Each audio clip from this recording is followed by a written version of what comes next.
Bonsoir, nouvelle semaine, nouveau journal des correspondants. Bienvenue sur Télésud. Cette semaine, nous irons au Cameroun, au Bénin, au Burundi, au Gabon, au Burkina Faso. Il sera question de politique, de santé, d'innovation. Direction donc le Bénin pour commencer. Cette semaine, la Commission électorale nationale a lancé la procédure de dépôt des candidatures pour la présidentielle d'avril 2021. Bénin, dépôt des candidatures, c'est le premier sujet de notre chapitre dans ce journal des correspondants.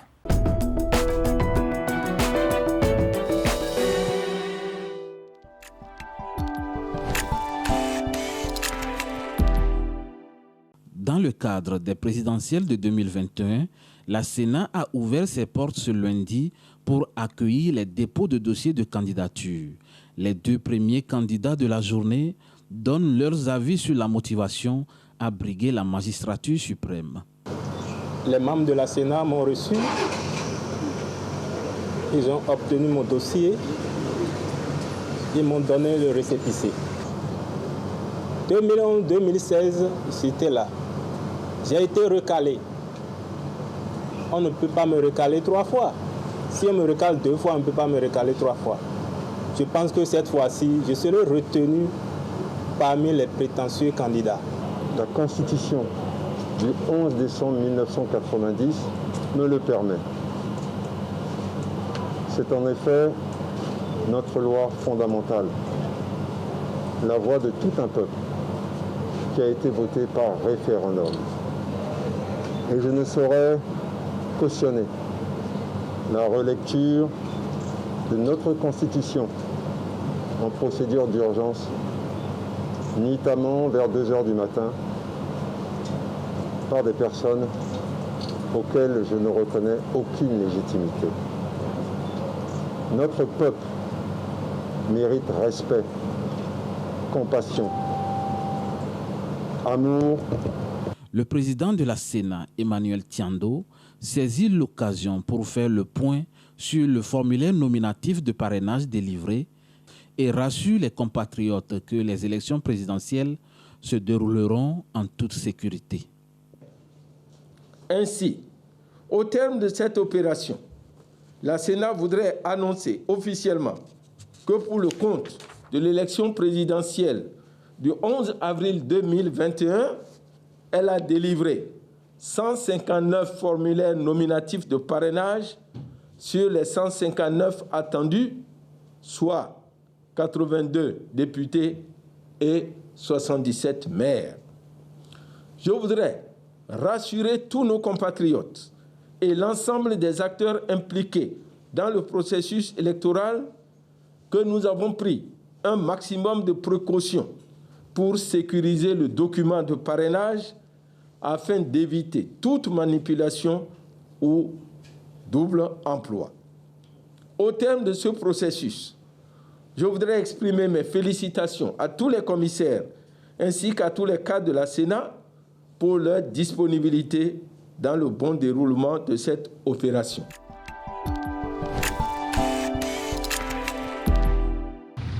La 5e mandature du Sénat, la Chambre haute du Parlement gabonais, est lancée. Le samedi 30 janvier dernier, 52 sièges étaient à pourvoir et 16 formations politiques de toutes les obédiences idéologiques et quelques indépendants étaient face à face pour briguer les suffrages des grands électeurs, les conseillers municipaux et départementaux notamment.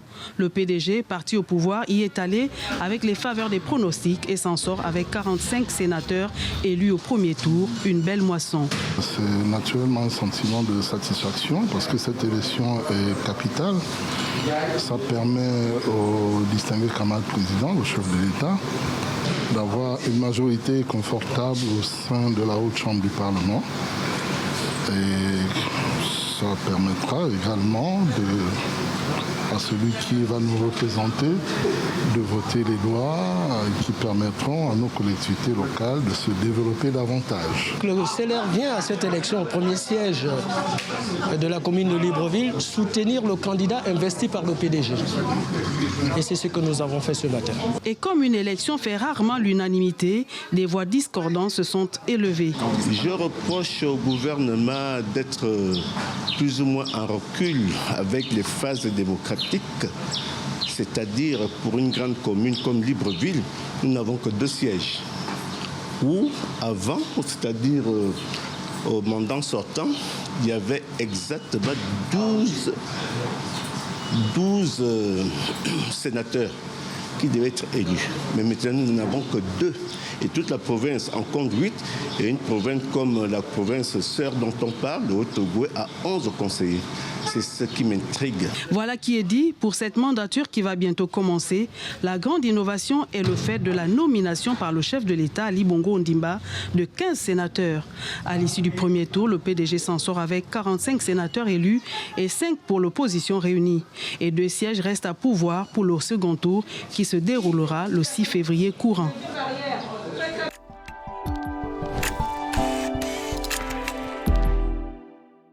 Ave Maria, gratia plena, Dominus tecum. Depuis des années, le Vatican suit de près la crise qui secoue les régions anglophones du Cameroun. Mais la montée des violences ces derniers mois amène le Saint-Siège à engager des négociations sur le terrain.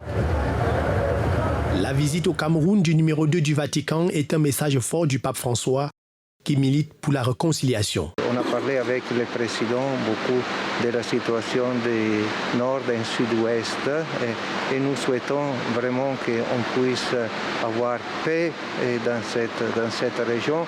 On a aussi assuré toute la collaboration de l'Église catholique, des évêques de la région pour contribuer à cette, à la paix et à la réconciliation dans la région.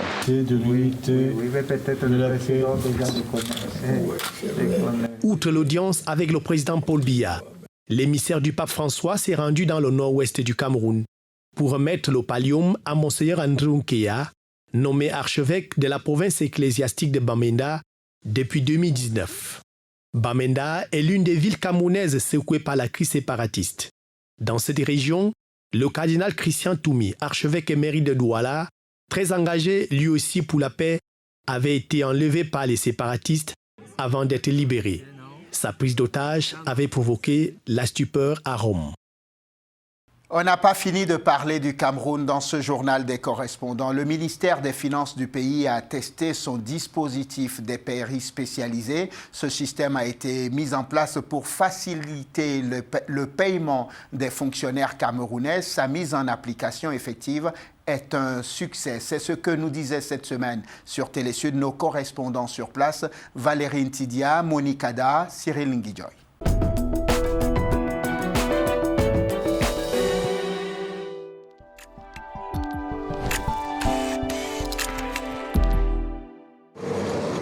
Des PRI spécialisés joueront le rôle de trésorerie auprès des différents départements ministériels au Cameroun. Il s'agit de limiter les files d'attente à la trésorerie générale, elle qui supportait jusqu'ici environ 60% des opérations budgétaires. Vous pouvez imaginer comment c'était difficile souvent de suivre des opérations à ce niveau-là ou bien pour cette comptable-là de pouvoir exécuter toutes ces opérations en temps réel. Donc l'État et le ministère des Finances a donc décidé de décongeler ces structures en créant les PRI spécialisés auprès des différents départements ministériels. Fonctionnels depuis le 1er janvier 2021, ces postes comptables disposent de plusieurs services qui contribuent à mieux gérer le personnel de l'État. On n'aura plus besoin d'aller au niveau du ministère des Finances. Si on est usager, par exemple, du ministère de l'Enseignement supérieur, on verra ces ordres de virement exécutés au niveau de ce département ministériel. Donc, il y a la dépense de matériel et la dépense de personnel. Donc nous avons un service de validation des dépenses de personnel, à savoir les pensions, les salaires et autres, les missions. Tout cela doit se passer au niveau de la PRI spécialisée. L'une ou deux des obligations. Les payeurs, principaux responsables à la tête de ces institutions financières, ont été initiés à leur tâche autour d'un atelier de formation coordonné par le ministère des Finances. Ces PRI visent plus de transparence dans les différentes transactions budgétaires. Chaque 3 ministères, à la fin de l'année, on serait obligé de présenter un compte de gestion pour effectivement prouver comment toutes les opérations ont été comptabilisées. Le Cameroun dénombre désormais une vingtaine de PRI spécialisés et de démembrements supplémentaires de la trésorerie générale dans les villes de Yaoundé et Maroua. Objectif à long terme, parvenir à un payeur pour chaque département ministériel.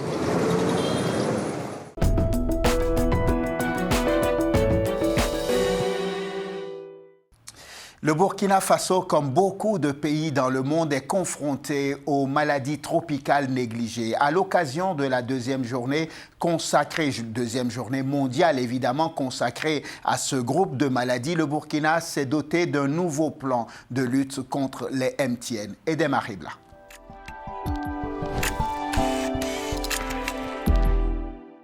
À l'occasion de la Journée mondiale de lutte contre les maladies tropicales négligées, MTN célébrée ce 30 janvier, le Burkina Faso ne compte pas se mettre à la marge des pays du monde qui célèbrent cette journée. Le pays des hommes intègres s'implique afin de venir à bout de ces fléaux d'ici l'horizon 2030. Les objectifs sont fixés à l'horizon 2030 et nous avons véritablement besoin de mettre ensemble, de conjuguer nos efforts pour venir à bout de ces maladies tropicales négligées. Donc c'est un plaidoyer qui est fait aujourd'hui. Il y a deux grandes actions qui sont menées. Il y a d'une part des campagnes de traitement de masse qui sont organisées au profit des populations cibles et d'autre part nous avons ce que nous appelons une prise en charge individuelle des cas. Donc voilà globalement ce qui est organisé actuellement en matière de lutte contre les maladies tropicales négligées au Burkina Faso. Ce samedi à Ouagadougou, cette journée spéciale a été marquée par une conférence publique organisée par le réseau Accès aux médicaments essentiels en collaboration avec Speak Africa et le programme national de lutte contre les MTN au Burkina Faso. Les travaux se sont déroulés sous forme de communication suivie de débats. Et nous, en tant que réseau Accès aux médicaments essentiels, qui luttons pour qu'il y ait un accès équitable aux soins de santé, nous ne pouvions pas occulter donc, la lutte contre donc, ces maladies tropicales négligées.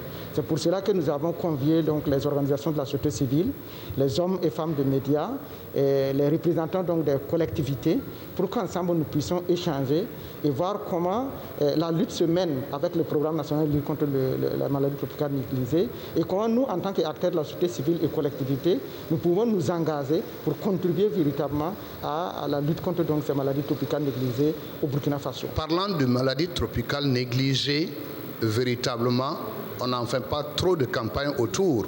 Mais voilà que nous sommes aujourd'hui à une deuxième journée et cela nous rassure qu'avec l'ensemble des partenaires du ministère, nous irons libérer le Burkina Faso de ces maladies tropicales négligées. Il est normal qu'on ait des informations importantes sur cette journée-là afin de pouvoir faire correctement le travail qui nous attend sur le terrain. Parmi les 20 MTN, 13 sont présentes au Burkina Faso. Le pays des hommes intègres, à l'instar de plusieurs pays d'Afrique, a adhéré à la feuille de route de l'OMS pour l'élimination et le contrôle des maladies tropicales négligées. On va terminer par un sujet de société. Direction le Burundi où cette semaine nos correspondants nous racontaient la reconversion réussie de jeunes Burundais qui ont connu dans leur vie le phénomène de la mendicité. Ce reportage est une démonstration que la mendicité n'est pas une fatalité.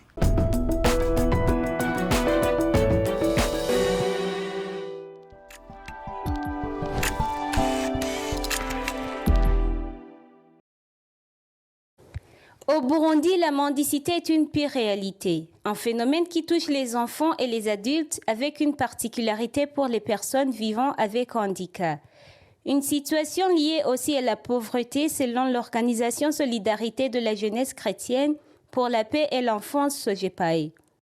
Oui, la mendicité au Burundi, dans la ville de Bujumbura, c'est une réalité qui est là. Pourquoi alors la mendicité?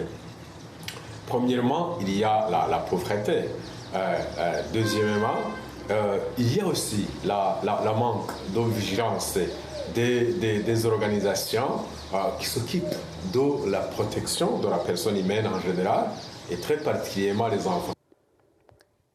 Néanmoins, cette organisation affirme que ces mendiants, une fois encadrés et soutenus, ils peuvent sortir de cette situation et mener une vie normale.